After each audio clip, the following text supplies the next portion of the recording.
lady killed.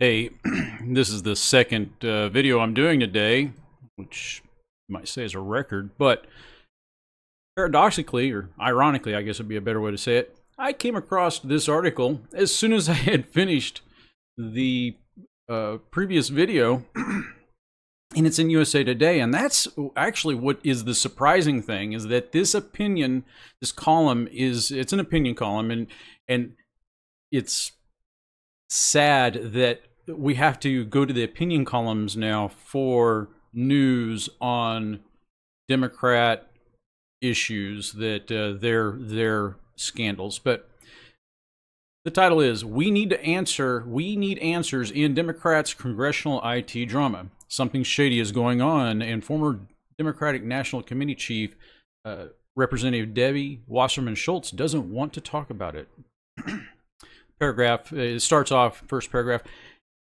If a Russian-born IT specialist with long-standing ties to former Republican National Committee Chair Reince Priebus was arrested by the FBI trying to board a flight to Moscow after wiring hundreds of thousands of dollars abroad on a false pretense while leaving a trail of destroyed hard drives in his wake, it would be the subject of banner headlines and 24/7 speculation on cable TV. Instead, we have the case of Imran Awan, a Pakistani IT specialist hired by then Democratic National Committee head Debbie Wasserman Schultz, picked up by the feds under similar circumstances to a collective yawn from the mainstream media. Awan's defense attorney, Clinton-connected Chris Gowan, blames the whole thing on Islamophobia. Wasserman Schultz's office also played the bias card, saying the investigation raises troubling concerns about potential ethnic and religious profiling. Others aver that making anything more of this case than bank fraud is an exercise in fake news. True, there is a strong tendency these days to pass off rank speculation as fact, such as when Hillary made the evidence-free claim that 1,000 Russian agents had been working in the U.S. to bring about her political demise. So let's stick to what we know.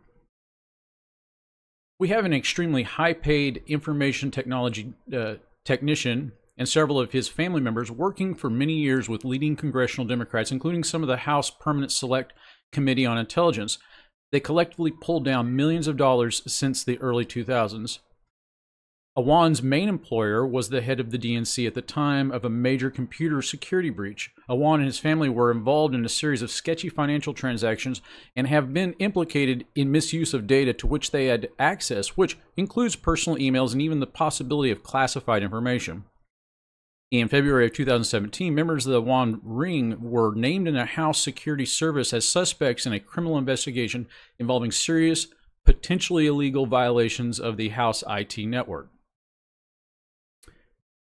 At this time, Awan's wife, Alvi, I think that's how you pronounce that, left the country carrying $12,400 in cash after Imran wired $283,000 to Pakistan pretending to be Alvi. In the course of the criminal investigation, a laptop computer was discovered hidden in the Rayburn House office building along with other stolen IT equipment.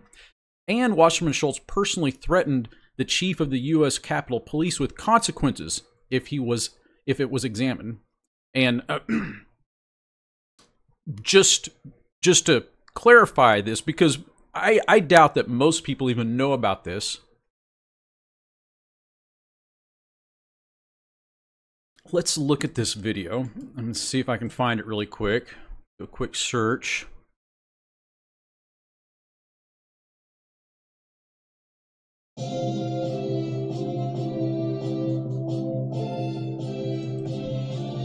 Equipment that belongs to a member, or I'd like to know how Capitol Police handle equipment that belongs to a member or a staffer that's been lost within the Capitol complex and found or recovered by one of your officers.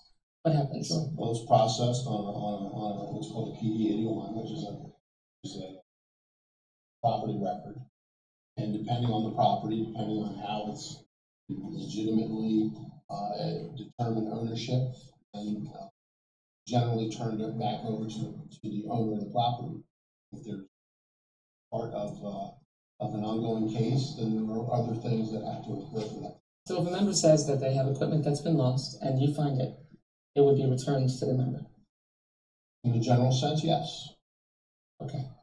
You have to identify, you have to be able to positively identify the property and be able to establish ownership. Right. And if ownership is established? If it's part of an ongoing case, then there are additional things that need to be done. But if the member owns the equipment and there is no ongoing case related to that member, then the equipment is supposed to be returned. In a general sense, yes. No, I mean in a specific sense.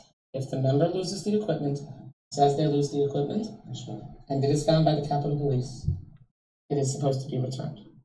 If ownership has been established, right, it will be returned.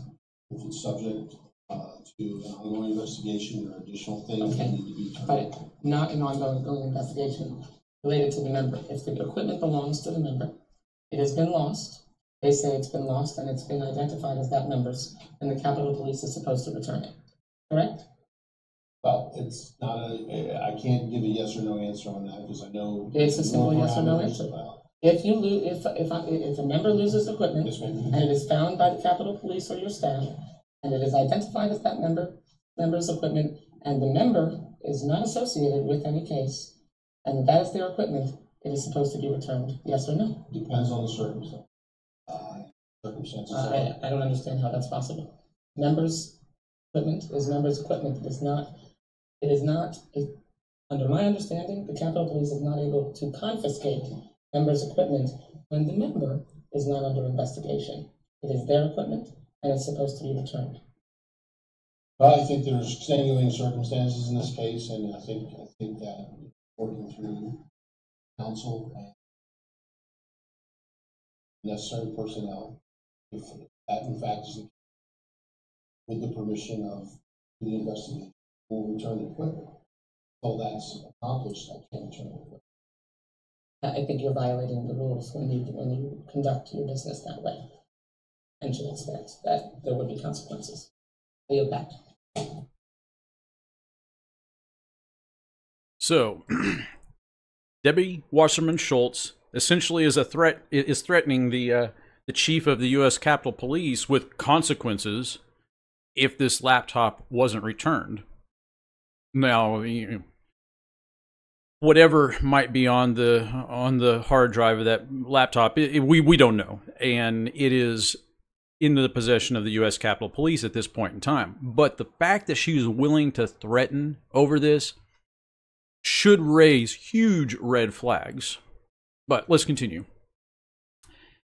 If this is just a case about alleged financial crime, insurance fraud, no-show jobs, home loan violations, intimidation, and the like, then fine. Let justice be done.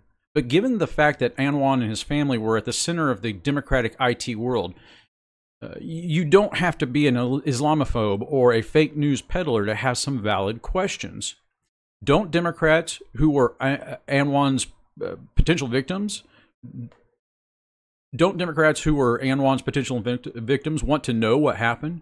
Couldn't Anwan be the source of the DNC data breach, either directly or because someone, even the Russians, stole information or passwords from him? Was classified information from the House Intelligence Committee compromised, sent overseas, or shared with a foreign intelligence service or terrorist group? Was Anwan colluding with anyone outside his family? Why wouldn't Wasserman Schultz, the most prominent victim of the DNC data breach, who lost her high-profile job because of it, want to get to the bottom of this? Why did she keep this sketchy individual? And let's hold on. Okay. One of the things that the media doesn't tell you about the whole email breach of the DNC, and when they do tell you, it's kind of bottom of the article, the last few paragraphs. The FBI never got to examine the DNC servers. And the DNC, they said that it was Russians because of it was a company, I think they called themselves CrowdStrike or something like that. Let me look that up real quick, because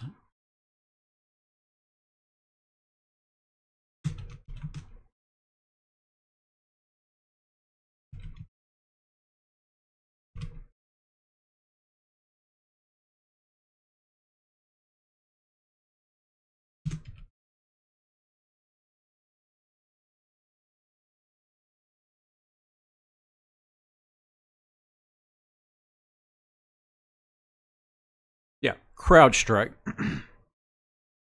Well, one of the reasons why CrowdStrike is suspicious and why we really can't take their word at face value is because of this gentleman right here.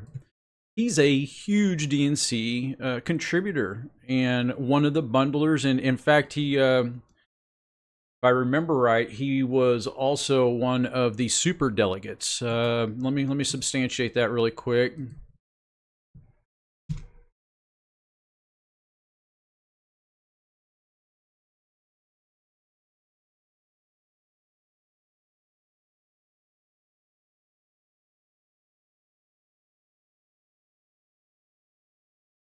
Sorry, misspelled something there.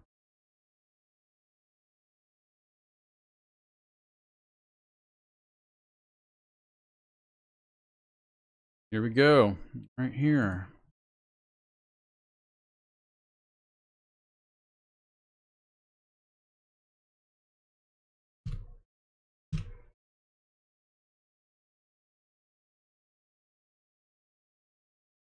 Well, it doesn't really substantiate anything, I guess,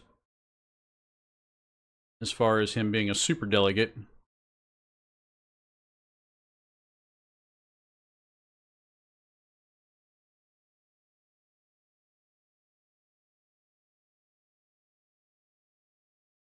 And that website is suspect anyway. I never heard of them. But I think that if I searched around long enough, I could find the article where Dmitry Alperovich is one. He was a super delegate. But the point is that he did work with the DNC quite a bit, and the DNC retained CrowdStrike to examine their server, and it was CrowdStrike that said it had been hacked. The FBI never got to look at the server itself because the DNC refused to let them examine it. But let's continue on here.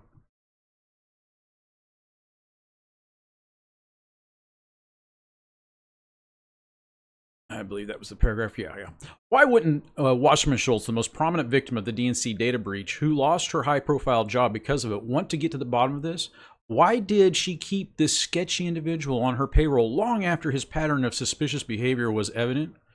Why did she threaten unstated consequences for not returning the laptop Anwan had hidden instead of encouraging the criminal investigation? There may be reasonable answers to all of these questions that have nothing to do with the DNC data breach or supposed Russian interference in the 2016 election, or this could be the story of the century that will exonerate the Trump campaign. Now, I didn't vote for Trump, and I absolutely positively have had the attitude over the years, or over the past year, that neither Clinton or Trump was a good candidate. We didn't, no matter which one won, we would all lose. And I definitely feel that time has proven my point of view correct. But part of the problem with this media partisanship is that they are refusing to take this story seriously. And just as Mr. Robbins explains right here in this first paragraph, if a Russian-born IT specialist with long-standing ties to former RNC chair Reince Priebus was arrested by the FBI trying to board a flight to Moscow after wiring hundreds of thousands of dollars abroad on false pretenses while leaving a trail of destroyed hard drives in his wake, it would be the subject of banner headlines and 24/7 speculation on cable TV. He's absolutely right, and that is the reason why I myself do focus more on the Democrats than the Republicans, because the media, they play cover for the Democrats time and time again. When the Loretta Lynch, Bill Clinton meeting happened in Phoenix, as I talked about yesterday, there's an article that came about as a consequence of Judicial Watch's FOIA requests that clearly show that the media wasn't interested in the story. But if that had been, Jeff Sessions and, some other, or an Ivanka Trump meeting on a runway and having a secret meeting, out of sight of cameras and microphones, that would be top story on the news for days, maybe weeks, and it would lead to investigations, and it would just be, the double standard should be obvious to everybody with open eyes. And that doesn't mean you have to like Republicans. I often don't, and I'm often shaking my head at Republicans and their stupidity and the ridiculousness and their moralism and their double standards. But as long as the media has a double standard that favors Democrats, I have to go the opposite direction. I have to look into what the Democrats do more closely than I would do the Republicans, mainly because the media already does that to the Republicans. But okay, that's all I wanted to talk about. Here's the link to that video. I'll put that in the description, or not that video, but the article in USA Today, and I'll put that in the description. All right, folks, you have a good day. Bye.